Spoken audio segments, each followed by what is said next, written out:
up the issue of what is the government doing, or what measures has the government taken to cushion Kenyans from the high cost of living occasioned by these rising prices of basic commodities. Mr. Speaker, the first step is to focus on enhancing food security. The government aims to achieve food self-sufficiency and reduce imports through increased production and productivity of all staple food crops, including stepping up production of oilseed crops such as sunflower and sesame.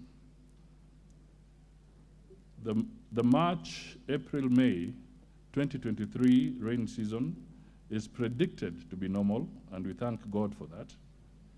We intend to maximize our production potential for the rain-dependent grain-producing areas. The first significant harvest of grain is expected to enter the market in August 2023. Mr. Speaker, we also have some short-term measures to address the food security situation. The government has taken the long-term, sustainable approach of resolving the cost of living predicament by subsidizing production instead of consumption. However, there are a number of immediate interventions that are aimed as short-term solutions to the high cost of living, and at the same time build momentum for the long-term approach. Key to this, Mr. Speaker, is the fertilizer subsidy program. During the 2022-23 short rain season, the government availed 3.1 million bags of fertilizer worth Kenya shillings 3.5 billion to improve farmers' uptake and agricultural yields. In the current long rain season, the government has launched the enhanced e-voucher fertilizer subsidy program, through which it has availed 6 million 50 kilogram bags of subsidized fertilizer worth Kenya shillings 15 billion, retailing at a cost of Kenya shillings 3,500 per bag, down from the market price of 6,500 per bag, representing a subsidy of Kenya shillings 3,000 per bag for fertilizer. To date, Mr. Speaker, 2,246,000 e-vouchers have been issued to registered farmers. As at 22nd April 2023, 28 counties were participating in the maize and coffee value chains. The total digitally registered farmers in these counties was 2,332,000 farmers. In these counties, 1,960,000 50 kilogram bags of fertilizers have been bought, and by a total of 271,684 farmers. Subsidized fertilizer for tea and coffee farmers has also been organized under the same program. And Mr. Speaker, again, I'll table some data or statistics on how this fertilizer has been distributed across the counties. Mr. Speaker, another intervention from the government is the provision of duty waivers on food imports. To bridge the food stocks deficit and stabilize the high food commodity prices, the government has granted duty waiver for importation of 1.4 million metric tons of white maize, 600,000 metric tons of rice, 500,000 metric tons of yellow maize, largely to be used for production of animal feed, 200,000 metric tons of soya beans, 300 metric tons of soya bean meal, 1,600 metric tons of assorted protein concentrate, and 40,000 metric tons of feed additives effective from 1st February to 6th of August 2023. Mr. Speaker, you will note that this program is being put in place to end before the Kenyan farmers' harvest season begins. Mr. Speaker, the duty-free maize imports will temporarily reduce the high cost of maize and flour for consumer benefits in the short term. However, the cost of food will be dictated by supply and demand, which is the key focus of the Kenya Kwanza government. Mr. Speaker, we will also engage in active post-harvest management programs because it is estimated that Kenyan farmers lose about 30% of their crops. So we will put more effort in this particular area. We will also support the farmers in ensuring that we also deal with enhanced pest control and aflatoxin efforts to eliminate the danger of our foods being contaminated. We also intend to promote drought-tolerant crops. Mr. Speaker, in the current year, over 250 metric tons of assorted drought-tolerant seeds valued at Kenya shillings 50 million have been distributed in Embu, Meru, Makueni, Machakos, Tharaka Nithi, Murang'a, Nyeri, Siaya, and Busia counties. These being basic seeds, it is expected that farmers will multiply and redistribute the seeds in their localities, thus addressing the challenge of seed access and food insecurity. Mr. Speaker, we also have quite a number of other government programs in collaboration with the county governments. These are programs that support crop and livestock insurance, the National Value Chain Support Program, small-scale irrigation programs, value addition programs, Kenya Cereals Enhancement Programs, Kenya Climate Smart Support Programs, just to name a few that are designed to help the farmers. Mr. Speaker, now let me come to the aspect of reducing the cost of fuel. The government has done the following. First, the government has lifted the moratorium on power purchase agreements as a way of enhancing the country's energy security by opening up the energy sector to continued investments and leveraging on the market forces of demand and supply. However, the price benefits will not be immediate due to other exogenous factors. Secondly, Mr. Speaker, prior to April 2023, the government imported all its petroleum product requirements through the open tendering system. The monthly requirement, and I think this is very useful for the members, the monthly requirement is approximately 740,000 metric tons of fuel. That is monthly. And this translates to, in monetary terms, it translates to about $70 million per month. All these petroleum products imports were paid for in US dollars, which put a strain on the government's forex reserves and caused a huge deficiency in availability of US dollars, causing depreciation of the Kenya shilling. The US dollar requirements by oil marketing companies account for about 30% of Kenya's total US dollar requirements. And I want to repeat that. The US dollar requirements by oil marketing companies accounts for about 30% of Kenya's total US dollar requirements, putting local foreign exchange reserves under pressure.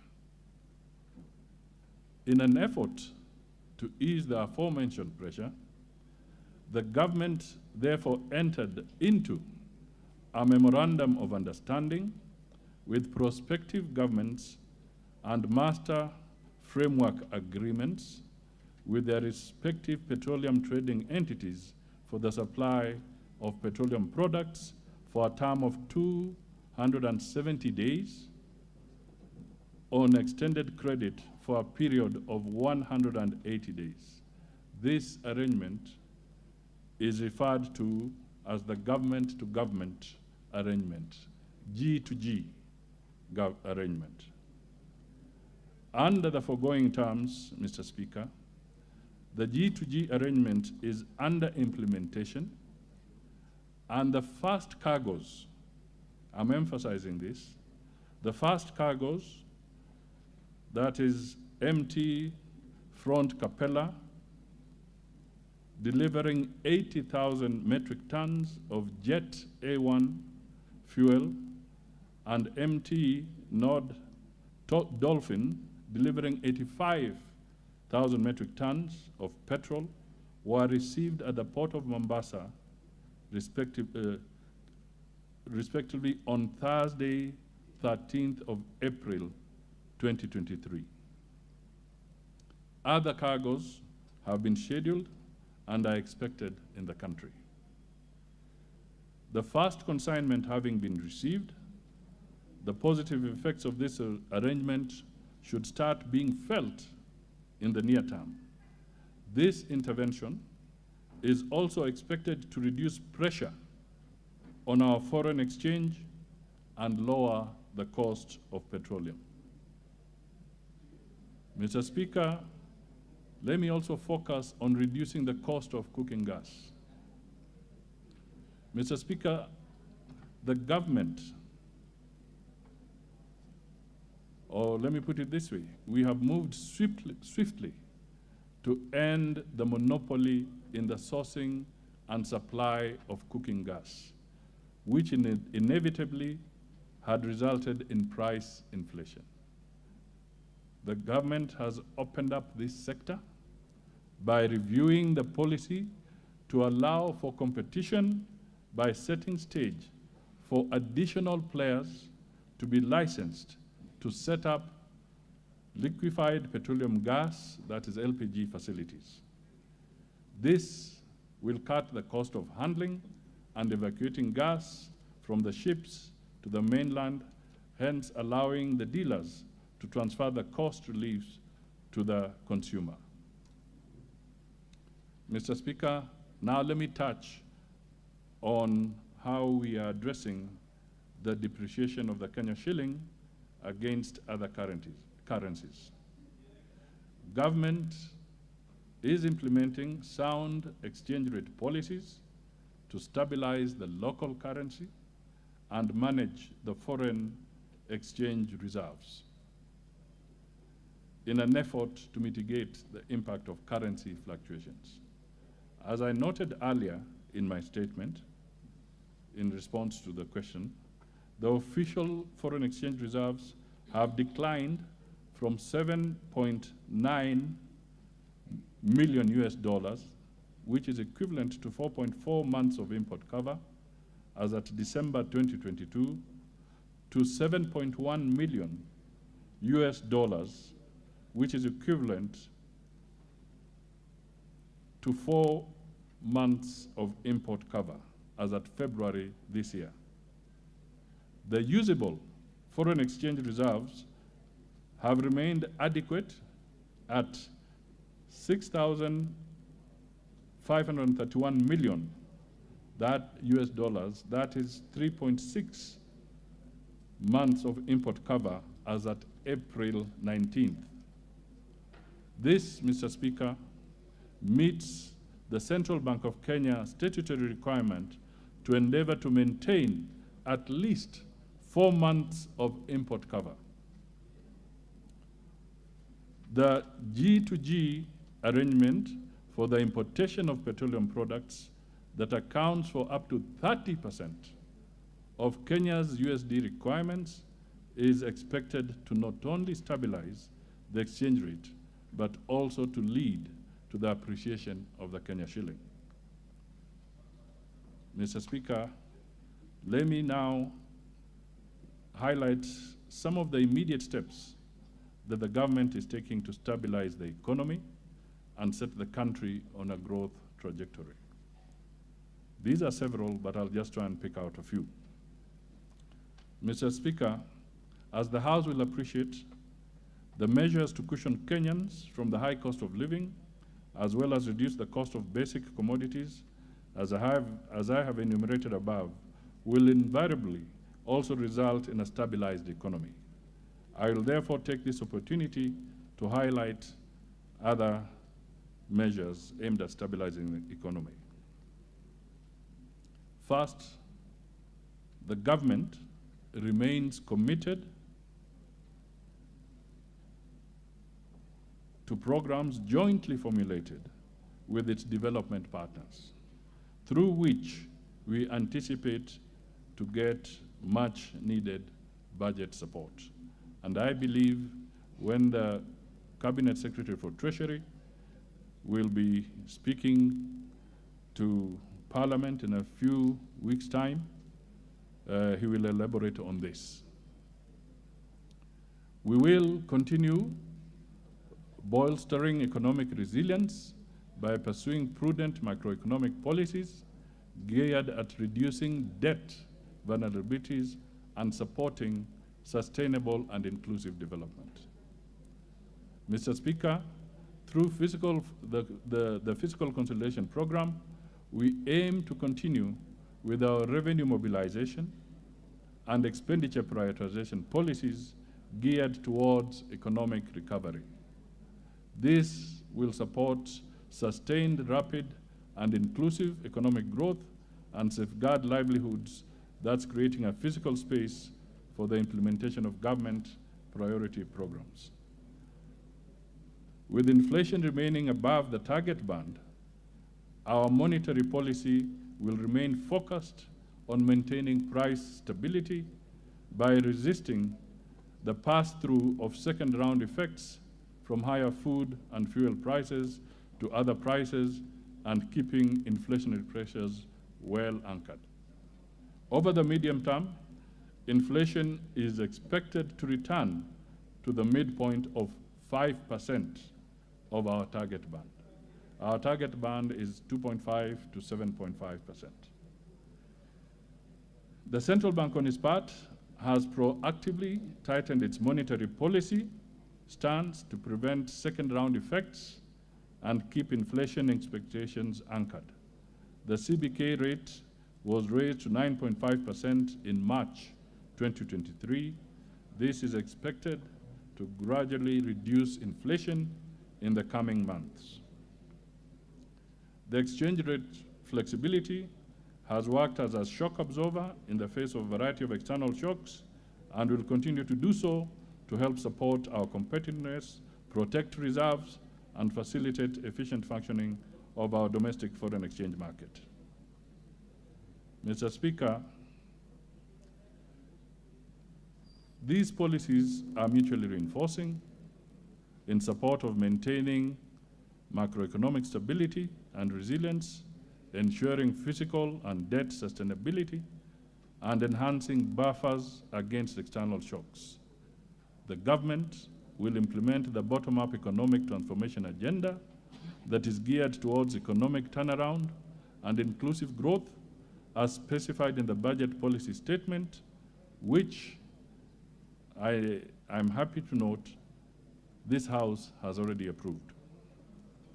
Finally, it is important to take cognizance of the functioning of markets, especially on the supply side, where there are threats to market like political unrest, strikes, and maandamano. The functionality of the markets is impaired, thus slowing down economic recovery. Mr. Speaker, I pause there so that I can take up some supplementary questions. Thank you, Prime Cabinet Secretary. Before I call on Yusuf to fire his first supplementary, allow me, honorable members, to acknowledge in the Speaker's Gallery, Mandera County Assembly officers of the Assembly from Mandera East. You may stand to be acknowledged. Thank you. On my behalf and on behalf of Parliament as a whole, we welcome you. In the public gallery, I acknowledge the presence of the following institutions: Africa Youth Leadership Forum from Dagoretti North, Nairobi; Pendo Youth Group from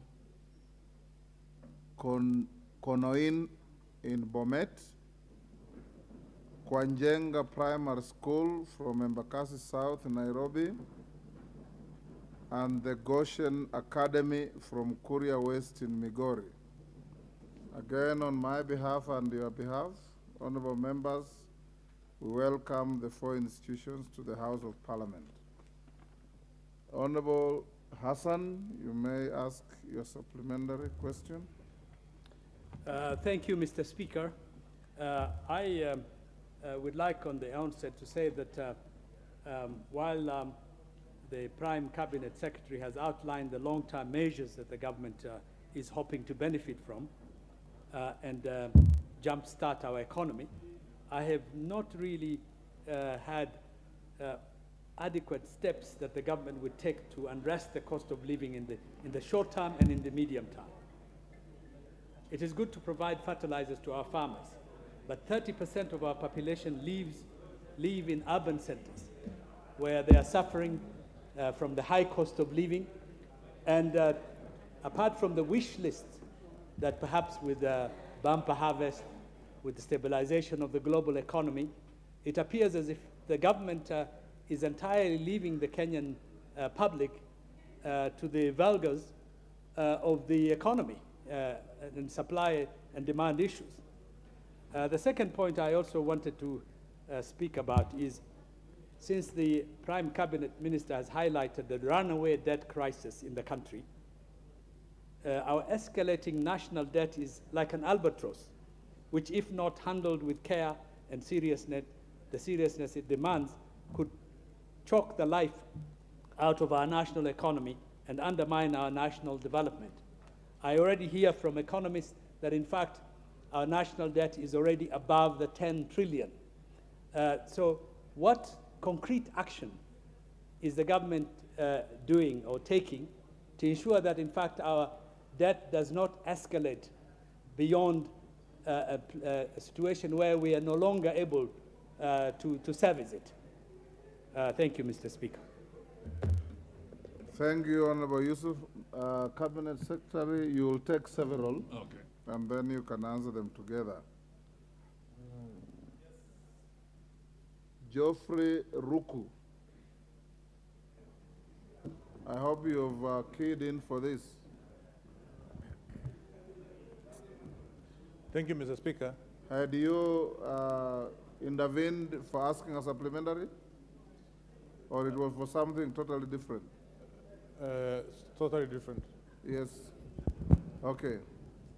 That's the problem I have with this screen. Major Dong.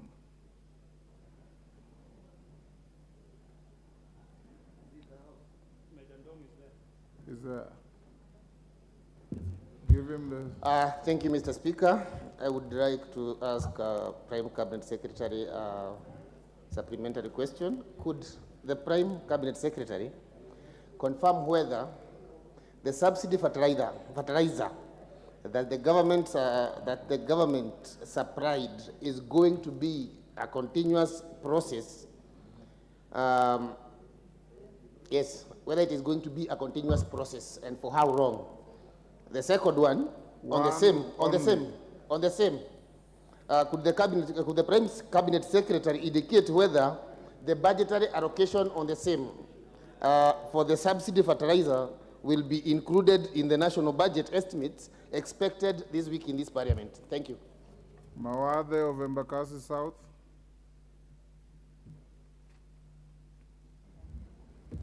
Thank you, Mr. Speaker. To the Prime Cabinet Secretary, just wanted to ask, you've given a very long feedback or answer on Honorable Yusuf's very specific question.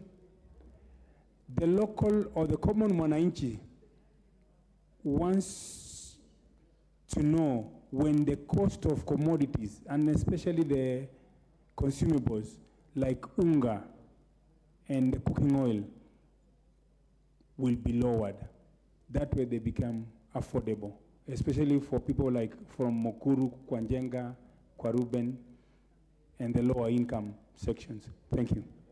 Majority Leader. Thank you, Honorable Speaker. Honorable Speaker, from what I've heard from the Prime Cabinet Secretary, there are a number of measures that government has already taken, and I appreciate the fact of what he has said on the production of maize, that we had the lowest production of maize in the last 10 years. And he has stipulated various measures, including the subsidy to,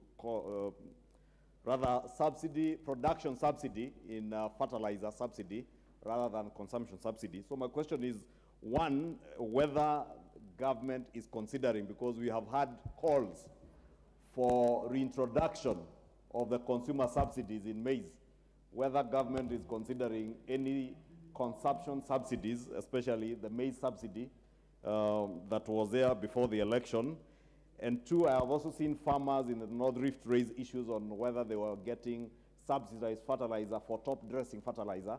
I want to hear from the Cabinet Secretary whether government is indeed considering to give farmers the top dressing subsidized fertilizer. Member for Cases. Thank you. Thank you so much. And I want, first of all, to appreciate Leader Majority for bringing out a serious issue in the entire North Rift. Transport, Mr. Speaker, forms a key driver in matters of economic transformation. We are experiencing a serious challenges along the northern corridor, especially within Keses region. Several non-tariff barriers have been mounted by police, starting from Timboroa. We have one at Napkoi Junction. We have one at Kondo, Banforest Tarakwa Polling Station. We have one in Bayete Center. The worst is in Jeptiret Police Station at the junction. We have one in another one around Eldoret Junction to the whole Nairobi Road. I want to know why all these non-tariff barriers. This is a corridor that enables transport crisscrossing the landlocked countries and even interfering with the transport around the region, especially this is a agricultural center.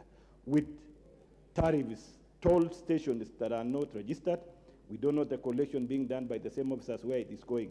I want to know what are the plans by the government to ensure we his transport and support business and support communication between the countries around the EAC. Thank you. Thank you. A member for Daoud, is that you? Daoud from Wajir. Thank you, Mr. Speaker, and thank you, Prime Cabinet Secretary. My question is that I've heard a lot of things that the Prime Cabinet Secretary has said regarding production subsidy.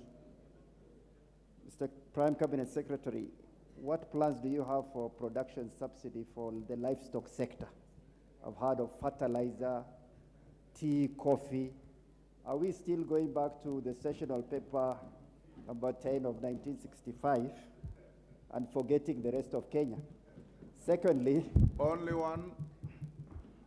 Thank you. You are done. Kamket, since you are chairing, it means your question is asked. Pukose. Thank you, Mr. Speaker, and I want to thank the Prime Cabinet. My question is, you've given the measures about what the government is planning. When do we expect the economy to improve? Thank you. Prime, those are 6. I'll take 2 more. Rindikiri.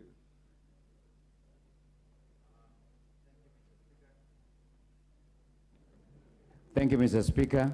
Could the Prime Cabinet Secretary tell us why the government has not considered supplying seeds to the farmers together with fertilizer? Mr. Speaker, I think that's very important. You supply the fertilizer, but you don't supply the seeds, knowing that the farmers have gone for a long time without lanes, and therefore they didn't have the seeds that they can use for fertilizer. Thank you. Women Rep Kwale. Is that Mombasa or Kwale? Mombasa. You know you look alike with your colleague from Kwale. Asante sana Bwana Spika. Swali langu laenda kwa Waziri Mkuu. Napenda kujua kule Dongo Kundu Special Economic Zone mmetumia mbinu gani kufidia wale waliopokonywa mashamba yao pale ili kufanya huo mradi, kwa sababu kuna tetesi kuwa kuna yule ambaye pengine alikuwa na ekari 7 ama 10 amepewa only 50 by 100. Natamani sana kujua. Asante sana. Last on this round, Irene Mayaka. Members, be patient. I'll give you enough time to ask questions. So there will be another round. Thank you, Honorable Speaker. Speaker, I'd like to ask a follow-up question on what the Cabinet Secretary had talked about, the war in Ukraine being one of the issues that are causing our economic issues. And my question is particularly on the import of wheat, because wheat is one of the things that we import most from Ukraine. And seeing that there's still no solution to the conflict, what are the auxiliary measures that the government is putting in place to make sure that they cushion Mwananchi? Because as we all know, wheat is one of those products that we get a lot of foodstuff from. Thank you. Thank you. Prime Cabinet Secretary, those are 9 supplementaries. You may answer. Yeah, thank you, Mr. Speaker. We'll come back to you. Yes, yes. I'll respond not necessarily in any specific order, but to try and pick on them. First of all, I just want to mention that some of the immediate steps to try and deal with the crisis is that the government has already waived duty on some of the food products that are coming in during this period that we are going through a crisis. Mr. Speaker, the records we have is that in this process of waiver, the government has waived close to the equivalent of 10 billion Kenya shillings worth of food coming in. What is critical is that we have a record, although I may not have it with me at this point in time, but we have a record of the people who have imported. And my message to them is that we look forward for them to immediately pass the benefit of that duty waiver to the consumers, to the citizens. If they do not, then it will mean that some other steps would have to be taken. So I want to make it very clear to all those who have been part of the program where duty waiver has been granted to make sure that they do not delay in passing over that benefit to the ordinary Mwananchi. Mr. Speaker, the issue of the debt crisis, very soon, and I think there's a bill that is either before the House or it's about to come, where we want to adjust the law so that we can move away from a debt ceiling and to start talking about the anchor, debt anchor. So, Mr. Speaker, I would want to hold my horses here in the sense that during the debate of this particular aspect, the Treasury Cabinet Secretary will speak more to the programs and the approach we want to have on this debt menace that we are facing. But some of the things that we have outlined which are not new because some of us have spoken to it before, is that we will have to continue working on the physical consolidation, looking at an enhanced revenue collection measures so that we are less dependent on external funding. Secondly, we are making it very clear that it is our intention to focus more on concessional borrowing, where we're borrowing externally, and shy away to the extent possible from commercial borrowing. This is particularly critical as we move along. The other thing, Mr. Speaker, is that we have to cut back and focus on what are the real priorities. And you will recall that in the very early days of the President Ruto's government taking up office, he did make a pronouncement that he was cutting back about 300 billion Kenya shillings of expenditure programs that were not regarded as priority expenditure. So this program of both physical consolidation, those that require enhanced revenue collection, and also refocusing on our priorities will continue for as long as it takes. Mr. Speaker, I want to confirm that the subsidy on fertilizers will have to be with us a little longer. And indeed, I want to confirm that this has been factored into the 2023-2024 budget so that we can continue to focus on production and productivity. Mr. Speaker, consumption subsidies. This is where I would like us to say that we cannot, in all sincerity, sustain consumption subsidies. As a nation, we have to be honest to ourselves. And one of the areas that I can give you as an example is that when there was the subsidy on fuel, it was costing the government of Kenya, which includes yourselves as taxpayers, about 16 to 20 billion shillings per month. 16 to 20 billion shillings per month on a subsidy on fuel that was impossible to sustain. So no matter who would be in the driving seat of government, it is not practical to sustain that kind of subsidy. However, even as the government removed the subsidy on petrol, Mr. Speaker, we were alive to the fact that diesel, which is used in public transport, used by the farmers and other critical areas, there we have maintained some measure of subsidy, and also on kerosene, because these are the ones that affect the ordinary man more than anything else. Mr. Speaker, the fertilizer, when we talk of fertilizer, it is not just the planting fertilizer, but it also includes fertilizer for, that is the top dressing fertilizers that may be required in other areas. I also want to assure, I think, the member of Wajir that in my statement, I did mention that there are also livestock programs to support the farmers, livestock or pastoralists who have lost, and I gave a figure of about 2.5 million livestock, heads of cattle, goats, sheep combined. They have lost a lot of money through the livestock during the drought period. And with our development partners, there are efforts to support them in restocking and also to support the offtake as we go forward. So it is absolutely critical that the efforts that come into this sector are holistic and not directed at and to the isolation or at the expense of the livestock farmer.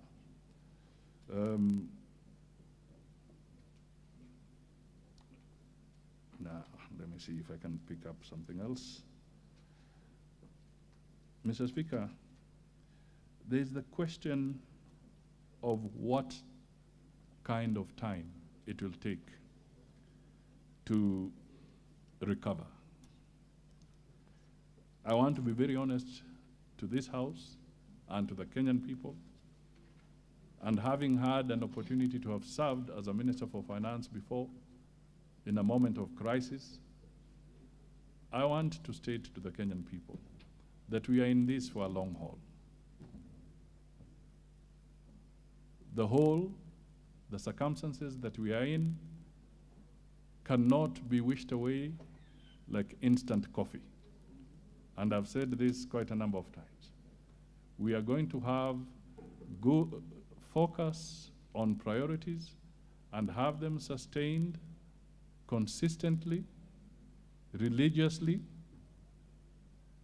and from a personal perspective, we need to be prepared to have about 2 years of challenges as Kenyans.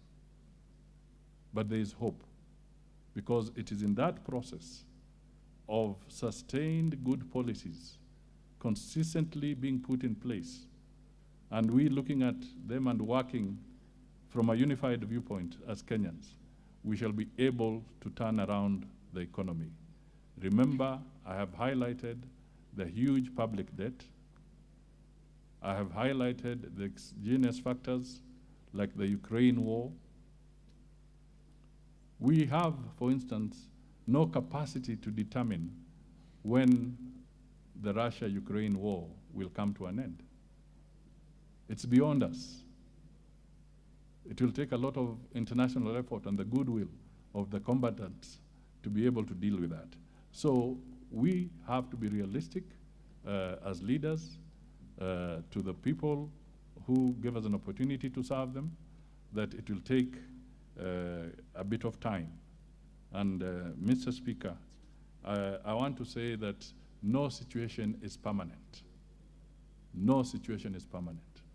Even the challenging times that we are going through now shall be overcome. They shall be overcome. And I want us to believe in that. Mr. Speaker, there are some questions that have been raised about the non-tariff barriers. I may not have an immediate answer, but I think it's a very valid point raised. And I think I will take this up with our colleagues, my colleagues in transport, so that we can have a holistic response to this at a later date. But it is true that the non-tariff barriers are not just an obstacle to international trade, but especially when they are in the arteries, but also an obstacle to our own trade in the country. I don't know whether there is anything else. Cabinet Secretary, there was a question from one member on why you are not giving simultaneously the subsidy on planting fertilizer and top dressing fertilizer. Yes, and seeds. Yes. Mr. Speaker, I think I will take this up with As you take that also, there's an unrelated question from the Women Rep Mombasa about Dongokundu compensations. Yes, I was going to come to that. Can I make a commitment that we will relay this particular concern to the Ministry of Lands so that we can get a very accurate position on this particular aspect of compensation in Dongokundu. Mr. Speaker, I do agree that when we talk of production, we need to support the farmer, not just with the fertilizer, but on the fertilizer I've said there is both the planting fertilizer and there shall be top dressing fertilizer. On the issue of the seeds, this is again a vital point, and I think I can only commit that in the package to the farmers, the government will also enhance support on seed. I did mention in my statement that we did provide some seed for those that are in the drought-stricken areas. There was support of about 50 million in terms of seedlings that the government has already given out. So we will also see how that particular area can be enhanced.